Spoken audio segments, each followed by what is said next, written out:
Elio, buen día, ¿cómo estás? Hola, buenas, ¿cómo andan? Bien, bueno, gracias por recibirnos.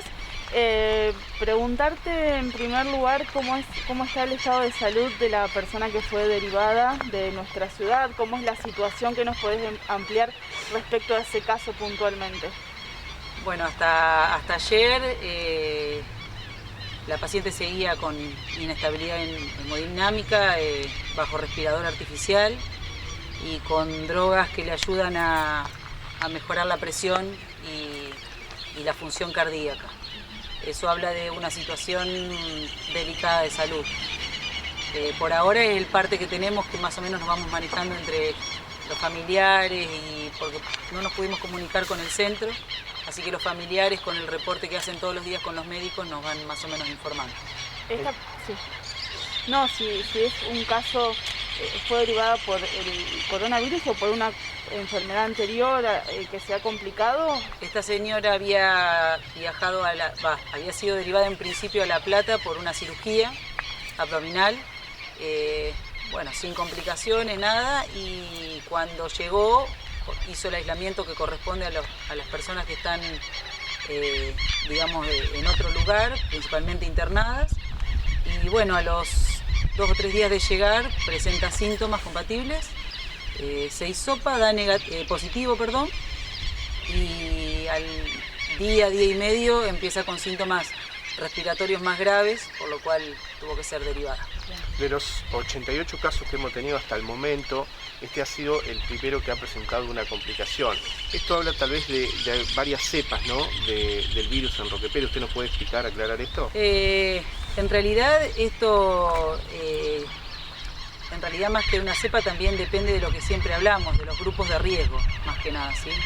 De los grupos de riesgo que por ahí están más afectados por la edad o por antecedentes cardíacos, cualquiera que sea el factor de riesgo que presente, principalmente la edad, ¿no?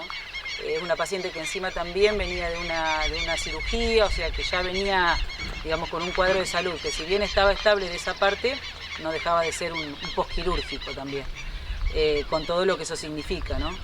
En realidad lo de las cepas nosotros no lo estudiamos específicamente, pero esto tiene que ver principalmente por el cuadro de base de la paciente, ¿sí? Una paciente de edad avanzada, con antecedentes, con factores de riesgo y con una cirugía reciente. Elio, en base a lo que te pregunta Abel, obvio que no sabemos quiénes son los casos, algo que nunca preguntamos ni nada, pero con los conocidos, a veces lo que vengo notando por ahí es que ahora es como que el cuadro es más grave de los que presentan. Por ahí es una coincidencia, como que se sienten peor, y al principio te decían, no, pasó, era una gripe, no sentí nada. ¿Notan algún cambio de esas características? Nosotros tenemos una cosa muy variada con respecto a los síntomas. Hay personas que, si vos te pones a pensar con otros años, te la manifiestan como una gripe fuerte, de esas que están 3 o 4 días que no dan más, que esos serían como los más sintomáticos, mucho dolor muscular o mucho dolor de cabeza o dificultad para tragar. Pero bueno, no han sido síntomas de dificultad respiratoria ni nada de eso. Y después muchos te refieren que fueron mocos, claro, un resfrío, que de hecho algunos lo agarramos con 4, 5, 6 días, 7, y te dicen, yo la verdad que no había dicho nada porque era un moco que se me caía, una velita que tenía, como te dicen, y no eran otros síntomas. Claro. Está desde el leve, que no parece nada, que parece un simple resfrío, hasta gente que la pasa por ahí mal, que te lo dice con dolores de cuerpo importantes, dolor de cabeza, etcétera. Y hay gente, bueno, como esta señora que entra con estos cuadros graves. Pero no, la variedad clínica es amplia, bastante amplia. Doctora, hoy tuvimos resultados de un nuevo salto de números, ¿no?, de casos. No sé si es como en la primera vez cuando tuvimos 17, en el que se logró casi establecer todos los nexos.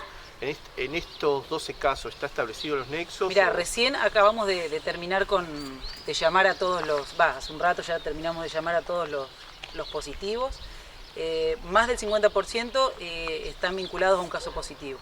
Son contactos estrechos de casos positivos. Y de hecho ya estamos empezando a notar, porque hoy no vamos a hisopar y mañana tampoco, vamos a empezar a hisopar a más contactos estrechos de otros positivos también. Y de los valores que tenemos desde que empezamos con la casuística un poco más importante, más del 60% están asociados son contactos estrechos de positivos. ¿Esto ya lo venían haciendo, hisopar, o hisopan porque tienen algún síntoma o para prevenir? No, en realidad hoy por hoy se hisopa a todo aquel que tenga síntomas. Obviamente, sea un contacto estrecho un positivo o sea un paciente que no refiera ningún contacto y que empiece con 2 o más de los síntomas que ya conocemos. ¿Las personas están en sus hogares, están transitando? Solo uno de los sospechosos actuales está internado, que es la única internación que tenemos, que es un abuelo con una persona con muchos factores de riesgo y que está internada esperando resultado, pero el resto, positivos y sospechosos, están todos en domicilio. ¿Qué nos puede decir de las otras cantidades de contagiados? ¿Hay algún indicio? Los que no son contacto estrecho, justamente, que han dado positivo. Bueno, por lo menos no tenemos, estamos tratando siempre de ver, la gente no se da cuenta dónde Hay muchos de los que, por ejemplo, de los positivos que yo hablé, que no, cuando vos te pones a preguntarles, no pueden determinar de dónde viene el nexo. Ese 30 y pico % es de causa incierta. Lo que para nosotros, que tengamos un porcentaje más alto de casos de contactos estrechos, positivos de contactos estrechos, eso es bueno porque en realidad son contactos del área cercana. Cuando son del área cercana, cuando son por motivos de celebraciones, de fiestas, de reuniones y de eventos, ya el contacto estrecho deja de gustarme bastante. Se les va de las manos para dónde puede disparar la situación.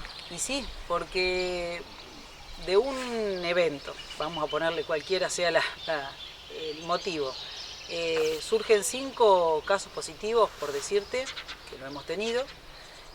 Cada uno tiene su familia y cada uno cuando entra a su casa se saca el barbijo, comparte un vaso de agua, un mate, lo que sea, con un familiar muy estrecho de la casa, y ahí ya tenés 4 más de cada lado y así ya tenés 20.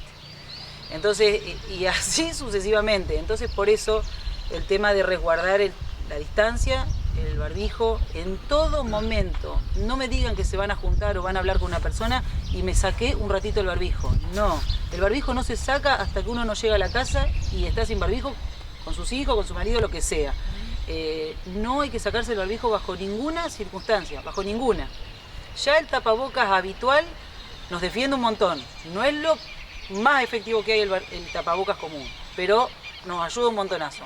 No tenemos que bajarlo, no tenemos que usarlo a media asta. Siempre tapando nariz y boca y continuamente usarlo.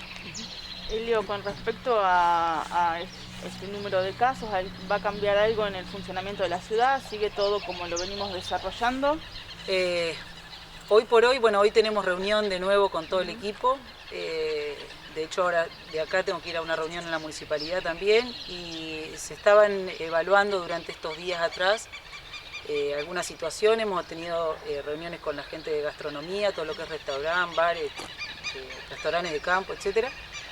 Y habíamos tenido una charla, la verdad, que muy linda con ellos porque queríamos hacerle entender que está en la intención del municipio que puedan empezar a abrir, pero para eso necesitamos ajustarlo absolutamente, porque es justamente lo que decía recién, es en el único lugar donde vamos a sacar el barbijo. Yo podré ir con mi familia a comer, que ya sé que todos nos sacamos el barbijo, pero voy a estar a 3 metros por lo menos de otra familia. Y del que te atiende. Y del que te atiende, que ese sí siempre va con barbijo. Claro. Hay un protocolo muy exquisito con respecto a lo que es manejo de restaurantes, de bares, etcétera, y hay que pulirlo al máximo y no se va a alargar hasta que no esté logrado de la mejor manera esa situación. Se evaluó, se planteó, se habló con la gente, se va a ver la posibilidad, pero por ahora no es algo que ya salga. Vamos a ver para cuándo podemos hacerlo. Faltaban algunas disciplinas deportivas que también puede que hayan estado analizándolo. Sí, no muchas. Había una que era la más por ahí conflictiva, que tiene que ver con los deportes de contacto. Bueno, las ligas de fútbol, por ejemplo, ya están todas suspendidas de Lobos desde hace rato. Nos quedaban las canchas de fútbol 5 por ahí, que son las más, las que por ahí por una situación económica también lo necesitan. Y bueno, estábamos evaluando eso, que también había posibilidades de que se pudiera desarrollar. No sé si hay algo más. Gracias. Bueno, a ustedes. Gracias.